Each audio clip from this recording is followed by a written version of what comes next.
वो सूटकेस को ना देखा गया भाई साहब मेरिट क्या की गति की मारे क्या की मेरिट बैठ आ रहे थे लोगों ने सूटकेस देखा सबने देखा एचपीएससी के अंदर कैसे सूटकेस में रुपये लेन देन होते भीतर से सेट करते देते बाहर की भी जरूरत नहीं ये 5 लाख नुका दे पर्ची खर्ची चलाओ ये सूटकेस चला रहे हैं भाई साहब। बेरोजगार अगर बगावत करेंगे बेरोजगारों की बगावत इस सरकार से सहन नहीं होगी सरकार को उखाड़ के फेंक देंगे।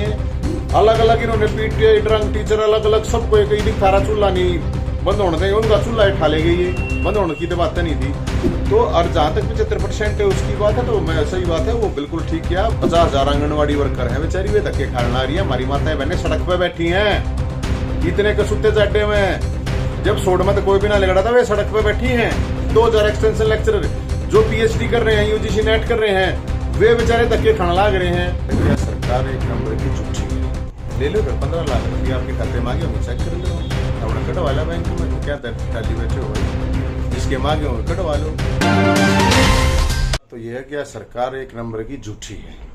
हरियाणा में 25 लाख हैं जो खुले घूम रहे हैं बेरोजगार धक्के खा रहे हैं 25 लाख पढ़े लिखे बता रहे हैं उन्होंने पढ़ना बता रहा और सरकार के पास कम से कम 5 लाख वैकेंसी खाली पड़ी है अलग अलग डिपार्टमेंट में। मैं यही तो कहूँ अगर न्यूनतम बता दो कौन कौन से डिपार्टमेंट में कितनी वैकेंसी खाली पड़ी है और कद तक भर दोगे कद पेपर हो जाएगा कद उसका रिजल्ट आवा कद उसका इंटरव्यू होगा कद उसकी ज्वाइनिंग होगी। ये 2024 में लेकर जाना चाहे हैं और 2024 में ले जाएगा भाई साहब। मैं तो सिर्फ यही कह रहा हूँ बेरोजगारों को दुखी मत करो। बेरोजगार अगर बगावत करेंगे बेरोजगारों की बगावत इस सरकार से सहन नहीं होगी सरकार को उखाड़ के फेंक देंगे।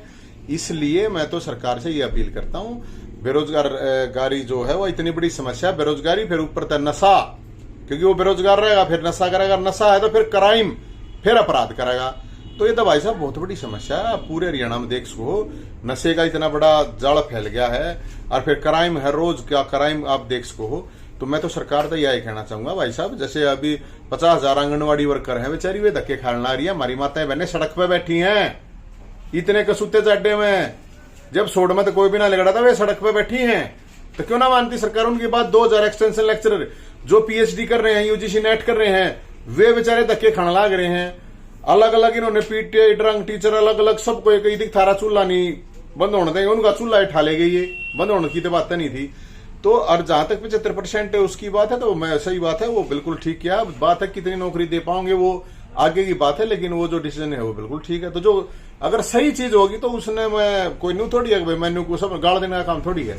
अगर सरकार सही करेगी तो हम बिल्कुल कहेंगे लेकिन मैं सरकार को 100 में तो 100 नंबर दे दूंगा। 25 लाख बेरोजगार हैं उनका इंतजाम कर दे हरियाणा से क्राइम खत्म कर दे हरियाणा से नशा खत्म कर दे तो फिर तो मानेंगे भाई साहब नहीं तो फिर तो हम तो आंदोलन करेंगे वो क्या कर सकते हैं। वो सूटकेस को ना देखा गया भाई साहब मेरिट क्या की गति की मारे क्या की मेरिट बैठ आ रहे थे लोगों ने सूटकेस देखा सबने देखा एचपीएससी के अंदर कैसे सूटकेस में रुपये लेन देन होते भीतर से सेट करते देते बाहर की भी जरूरत नहीं ये 5 लाख नुका दे पर्ची खर्ची चलाओ ये सूटकेस चला रहे हैं भाई साहब। ईमानदारी वाली बात तो है नहीं ना खामखा की बात है ईमानदारी का क्या मतलब है।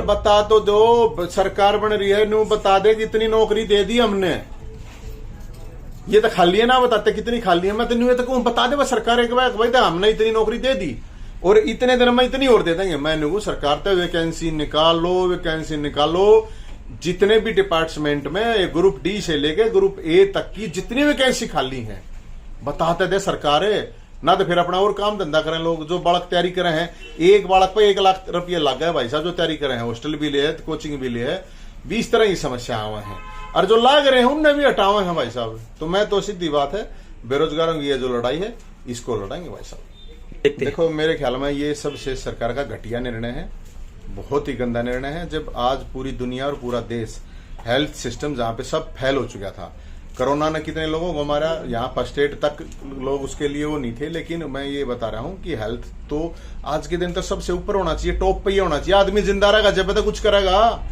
मरे जाएंगे तो फिर क्या करेंगे। ये तो इतना इंपॉर्टेंट इतना महत्वपूर्ण सब्जेक्ट था इसको सरकार से हम तो यही कह रहे हैं ये निर्णय बहुत गलत है और मोदी जी ऐसा निर्णय कर रहे हैं इससे तो शर्म की बात हो ही नहीं सकती। वैसे तो वो योग करे जहां है अब हेल्थ केयर उससे बढ़िया कौन सा सब्जेक्ट होगा। अपनी जान तो बचा लोगे अपने परिवार की घर यार दोस्तों की जान तो बचा लेगा कुछ सीख लेगा तो उसमें तो हेल्थ केयर तो सबसे महत्वपूर्ण सब्जेक्ट है और उसको खत्म करना बहुत घातक सिद्ध होगा क्योंकि इससे पहले ये महामारी हमारी आई है, जो कोरोना आई है, बहुत लाखों लोग, करोड़ों लोग मरे हैं। मैं आपको बताऊंगा पूरा देश प्रभावित हुआ है, आर्थिक रूप से, शारीरिक रूप से, सामाजिक, मानसिक, हर तरह से कमजोर हुए हैं लोग। तो मुझे लगता है कि ये बहुत जरूरी, महत्वपूर्ण सब्जेक्ट था, इसको रखना जरूरी है।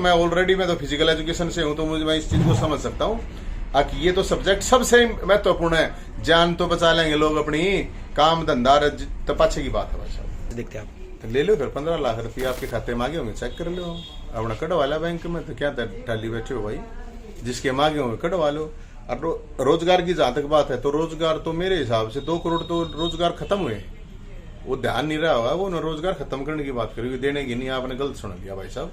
अरे देश के अंदर, हरियाणा के अंदर कितनी बेरोजगारी, देश में टॉप पे यहाँ पर। तो इसलिए मैं तो ये कहूँगा, इस देश के लिए बहुत बड़ी समस्या है, बहुत बड़ी।